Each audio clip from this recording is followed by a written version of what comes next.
Hello, hello, hello, everyone, and welcome back to Psychology Eats. So, what's eating you?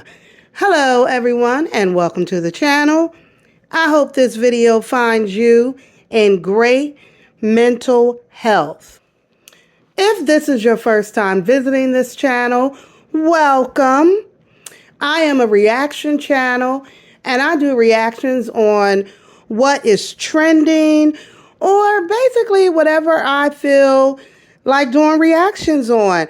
I do reactions over in the mukbang sector and in other sectors, but most importantly, I talk about psychology and I put a spin on content with and how it may impact or collide with psychology or psychiatry.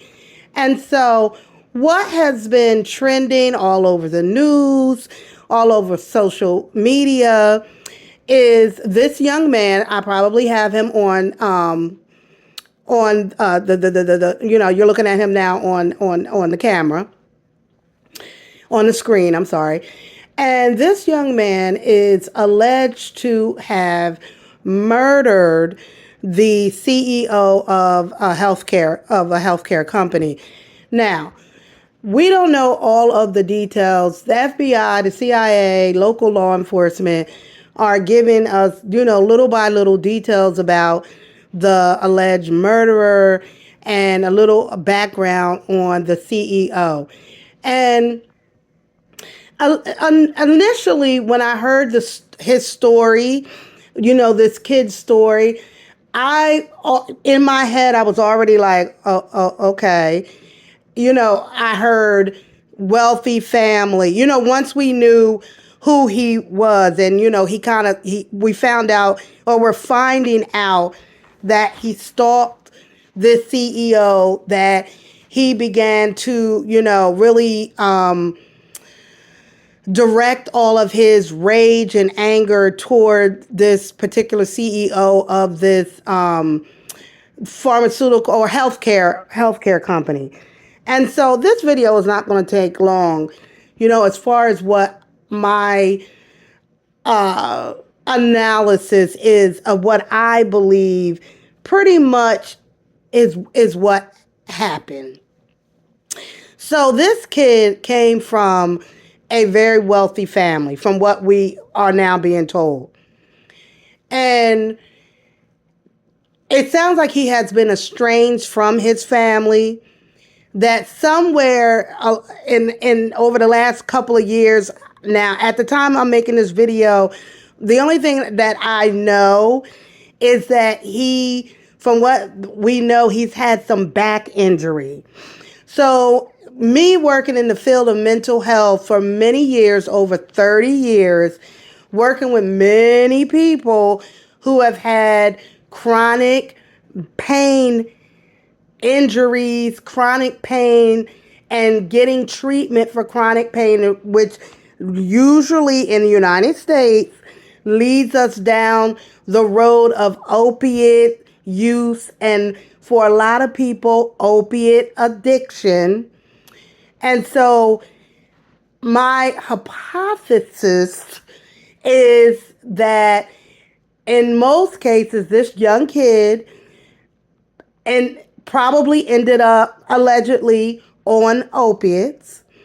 And as it goes, when you are taking opiates because of some sort of injury, what happens is a responsible doctor is going to treat you with the opiates,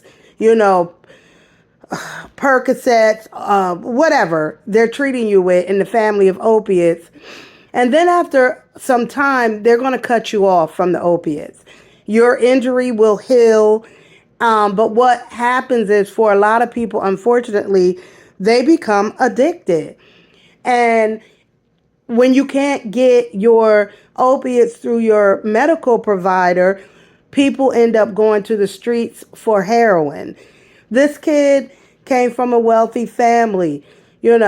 Wealthy kids, adults, end up on the streets looking for heroin, and opiates and all of that too. We've seen many stories like that. So for this kid, I think between the opiate addiction that I believe, now comment down below, did we find out anything different?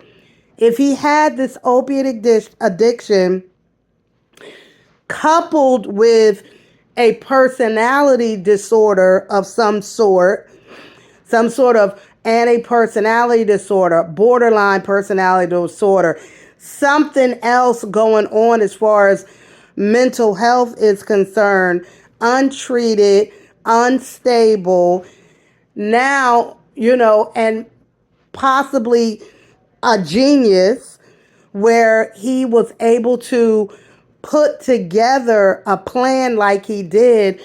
Many of us are upset with the healthcare industry as a developed country and one of the wealthiest countries in the world in comparison to other wealthy nations, developed nations.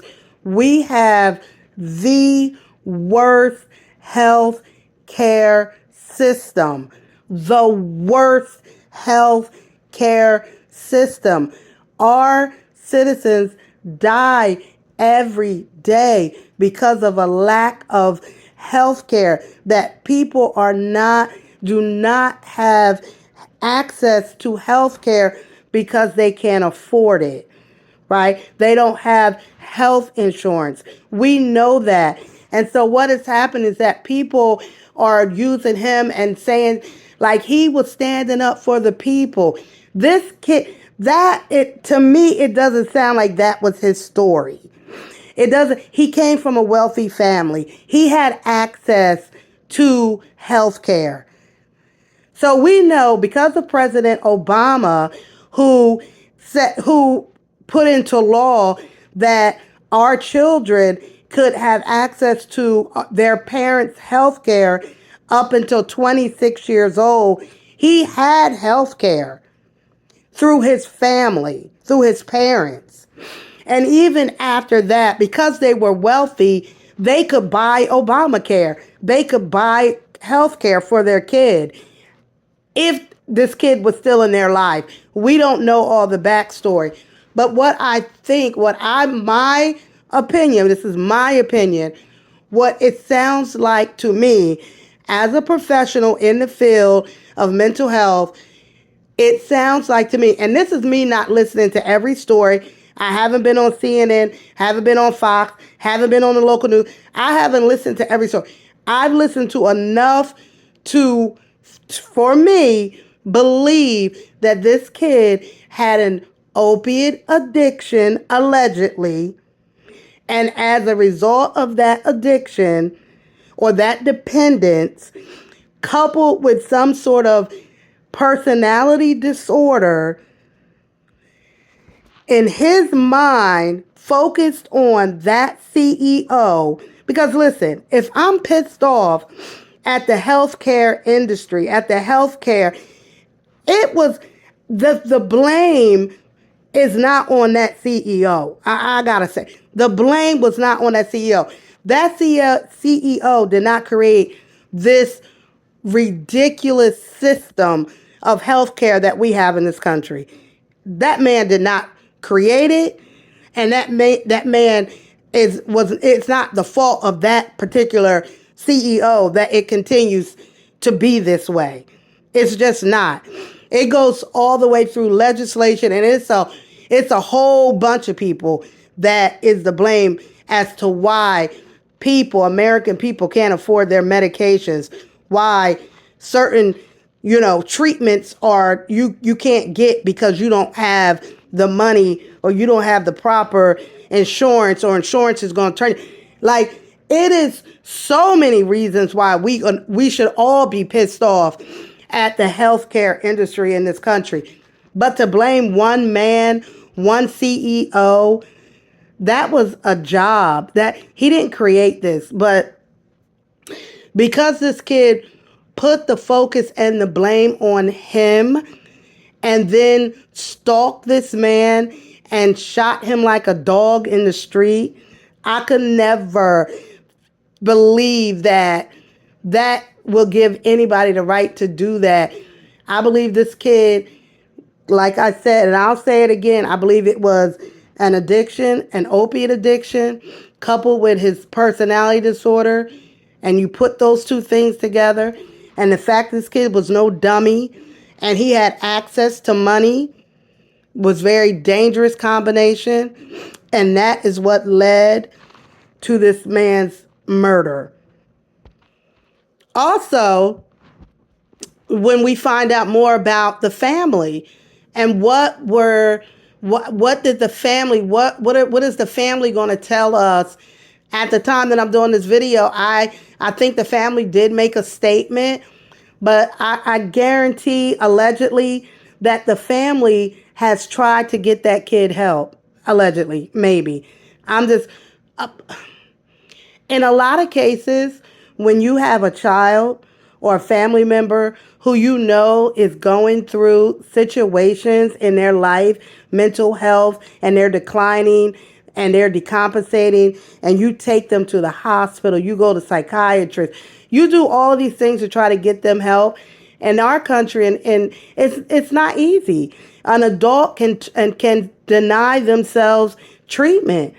If that family took him to the hospital and say, look, my son is saying these things. My son has guns. My son is making us scared. We're nervous. Help us. In most cases, they may put a 24, 48, 36-hour hold on someone and they release them. What do you do after that? They don't have to take their medication. What's the answer? The answer is not going on TikTok and cheering this kid on. This kid had mental health issues. This kid probably had an addiction. Come on. Right? That's not the right way to go. And when we're talking about this nationwide issue of lack of sufficient health care and access to health care that every American should have. That's where we all should be fighting, not for this kid was lost as a result of probably not getting the significant or the right type of pain management, coupled with lack of mental health services. And this is where we are. This is where we are for him. So with that being said, comment down below. Let me know what you think. Don't forget to like, share, and subscribe. Thanks, guys. Hey, guys. I got another great offer here for you. Guys, this is amazing. I love this company. This is African Joy Fix. They create customized blessing videos. Guys, you can send these videos to anybody, anywhere. They will customize the video for you. They are made in Africa. Oh my God. I love the video that they did for me. Guys, hit the link, go over and create a memory. Thank you so much for your support. Support this company. Thanks, guys. Congratulations! Congratulations! Psychology is! Psychology is! More!